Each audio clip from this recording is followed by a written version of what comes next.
Just একটা mango দিয়ে বানিয়ে নাও soft spongy delicious mango cake.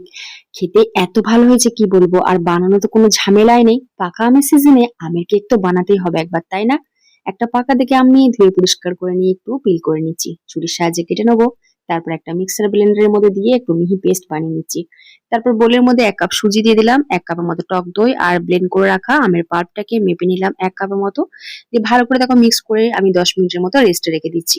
ততক্ষণে সুজিটা ভালোভাবে ফুলে যাবে। তারপরে আবারও মিক্সার ব্লেন্ডারের মধ্যে নিয়ে 2 কাপের মতো চিনি, 1 চিমটের মতো লবণ আর দিয়ে দিলাম 1 কাপের মতো সাদা অয়েল দিয়ে ভালো করে ব্লেন্ড করে নিয়ে বোলের মধ্যে ঢেলে নিলাম। ভ্যানিলা এসেন্স দিয়ে দিলাম 1 চিমটের মতো, তারপরে দিয়ে দিলাম বেকিং সোডা, বেকিং পাউডার, অল্প দুধ দিয়ে ভালো করে কিন্তু আমি ফেটিয়ে নিচ্ছি। তারপরে মোল্ডের মধ্যে অয়েল ব্রাশ করে নিয়ে অল্প ময়দা ছড়িয়ে দিলাম। তারপর ব্যাটারটাকে ঢেলে দিয়ে ওপর থেকে কিছুটা কাজু কুচি, কিছুটা পেস্তা কুচি দিয়ে দিলাম। ব্যাস, আবার কি, লো ফ্লেমে 40 থেকে 50 মিনিটের মতো বেক করলেই কিন্তু আমাদের ডিলিশিয়াস কেক একদম রেডি। দেখেই বুঝতে পারছো। তো কেকটা ঝটপট বানিয়ে ফেলো আর এনজয় করো। Bye bye.